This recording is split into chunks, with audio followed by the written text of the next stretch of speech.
Generation میں gap ہے، فاصلہ بہت زیادہ ہے. اس فاصلے کی وجہ سے ہم اس جنریشن کو سمجھ نہیں پاتے. ہم اپنی باتوں کو ان کے اوپر کوشش کرتے ہیں تھوپنے کی. جو ہم کہہ رہے ہیں یہ کرو وہ کرو یہ کرو، یہ دوسری علاقہ ہے. اب جیسے میں ہوں اور میں درمیان والی نسل میں سے ہوں، یعنی نہ میں 60-70 سال والا ہوں نہ میں 30 والا ہوں. میں اور میری جو جنریشن ہے، یعنی میری جو اولاد ہے، اس نے جو وہ ٹیکنالوجی دیکھ رہا ہے میں بھی دیکھ رہا ہوں. یعنی میں اور وہ دونوں ایک ہی ٹیکنالوجی کو دیکھ رہے ہیں. میرے لیے اسمارٹ فون، ٹیبلٹ، یہ ساری چیزیں میرے لیے کوئی عجوبہ نہیں ہے. لیکن جو میرے والد ہیں وہ اٹھا کے پھینک دیتے ہیں. ان کو فون لو، وہ کہتے ہیں وہ چھوٹا سا سادہ سا فون لو بھائی، صرف فون ہمیں نہیں رکھنا. اب اگر میں ان کے ساتھ کسی معاملے میں ڈیبیٹ کروں یا کسی میں، تو نہ وہ مجھے سمجھ پائیں گے نہ میں انہیں سمجھ پاؤں گا. یہ ایک بہت بڑا گیپ ہے عزیزان محترم. یہاں پہ بھی بہت پایا جاتا ہے کہ جوانوں کو سمجھتے نہیں ہیں. والدین اپنی چکر میں ہیں، وہ اپنی چکر میں. آپ جب آئے تھے 30 سال پہلے کچھ اور تھا، اب کچھ اور ہے معاملہ. آپ اس کو ڈیسیجن میکر بننے دیں، آپ اس کو اس کے ساتھ چلے. جب تک آپ بچے کے ساتھ اس کی صدا میں ہم صدا نہیں ملائیں گے وہ آپ کا نہیں ہوگا. علل ظاہر تو وہ اگر آپ کا ہاں ہوں جی جو نہ میں نہیں چاہوں گا یہ نہیں، وہ بعد میں جب اس کو جب موقع ملے گا وہ کچھ بھی کر لے گا. اس کو آپ نے ساتھ لے کے چلنا ہے عزیزان محترم. بچوں کے ساتھ بچہ بننا پڑتا ہے، ورنہ اگر آپ اپنے بچے کو اوپر سختی کریں گے بھیجا نہ کہ صحیح بھیجا سختی، تو یہ بچہ آپ کے ہاتھ سے چلا جائے گا. یہ بچہ پھر کس کا ہو جائے گا؟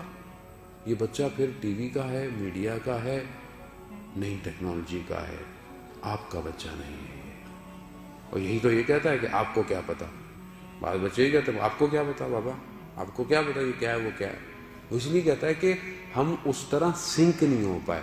ٹھیک ہے ہم ٹیکنالوجی استعمال نہیں کر سکتے جو ہے، لیکن ہم اپنے بچے کے ساتھ دوست تو بن سکتے ہیں. اگر آپ دوست نہیں بنیں گے تو اس کا کوئی اور دوست بنے گا. اگر آپ اس کو گنجائش نہیں دیں گے کہ یہ کچھ بتائے آپ کو، اور آپ آتے ہی سختی شروع کر دیں گے، تو کل کو آپ کو یہ کوئی بات نہیں بتائے گا. عزیزان محترم، اب بچہ چھیننا آسان ہو گیا ہے. اب اغوا نہ اور اس طرح کی چیزیں نہیں ہیں، اب اس کا ذہن لے لیا گیا ہے. اب یہ بچہ بین 10 ہے، اب یہ بچہ اسپائڈر مین ہے. آپ دیکھ لیں باہر لینے جائیں چیزیں، کون سی چیز پسند کرتا ہے؟ یہ انگلی وہیں اٹھائے گا جو کریکٹر اس کے لیے بنائے گئے ہیں. یہ حضرت قاسم نہیں بننا چاہے گا، یہ حضرت علی اکبر نہیں بننا چاہے گا، کیونکہ ہم نے اس کو اس طرح پریزنٹ ہی نہیں کیا. ہم نے گیپ دیا ہے. ہم اپنی چل رہے ہیں، وہ اپنی چل رہا ہے. تو پھر کس طرح اس بچے کو امام زمانہ کو دیں گے؟ بچہ سوال کرے کبھی نہیں ٹوکیں اسے. آپ کو جواب نہیں آتا کوئی بات نہیں، پوچھ کے بتا دیں. مگر ہمیں سب جواب آتے ہیں کیا؟ نہیں آتا. کوئی مسئلہ نہیں ہے. اس کی رشد کو، اس کے کمال کو روکے نہیں، بلکہ اس کو مواقع دیں. جب آپ اس سے ڈائیلاگز کریں گے، ہمارے برصغیر پاک و ہند میں مسئلہ سارا یہی ہے کہ ہم اپنے بچے سے گفتگو نہیں کرتے.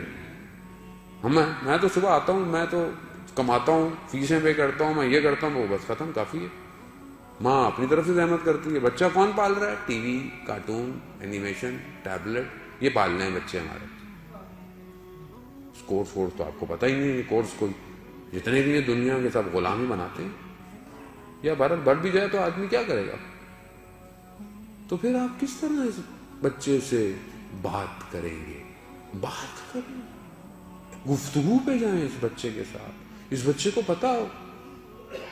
اب یہ بچہ اگر گیموں کی باتیں کرتا ہے تو آپ کو لا عقل 4 گیموں کے نام آنے چاہیے. آپ کو پتا ہونا چاہیے. کیا گوگل پہ ویکیپیڈیا پہ لکھ کے سرچ کر لیں گیم کس نے بنایا کیا ہے. 4 باتیں جاننے میں کیا مشکل ہے؟ ورنہ وہ آپ کو بناتا رہتا ہے. وہ جی ٹی اے کھیلنا، میں نے کال آف ڈیوٹی کھیلنا، آپ کو پتہ ہی نہیں سب یہ کیا ہے. جب آپ کو پتا ہوگا تو آپ اس سے بات کریں گے، سمجھائیں گے کہ بیٹا اس میں یہ نقصانات ہیں، اس میں یہ ہیں. 2 گھنٹے شام کو جو بیٹھ کر وہ کارٹون دیکھتا ہے تو وہ کون سے کارٹون دیکھتا ہے؟ لیکن نہیں.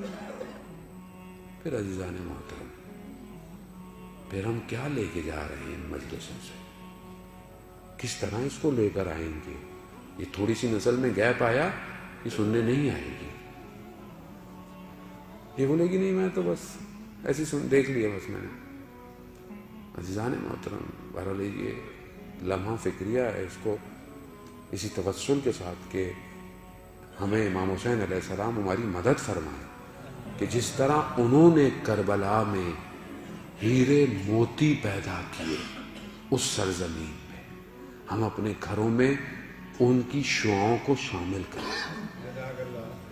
وہ جو ہیرے موتی تھے کہ جو آج تک گوہر کی طرح چمک رہے ہیں، کوئی علی اصغر کی صورت میں، کوئی حضرت قاسم کی، کوئی اون و محمد کی، کوئی علی اکبر کی طرح. تاریخ گزر گئی، دور گزر گئے، ادوار گزر گئے، ان گوہروں کے نور کو کوئی روک نہیں پایا. اور یہ گوہروں کو گھر میں لائیں، روشنی بنائیں، بتائیں، تھوڑی سی زحمت کریں. عزیزان محترم، بیٹھے بیٹھے اب کچھ نہیں ملنے والا.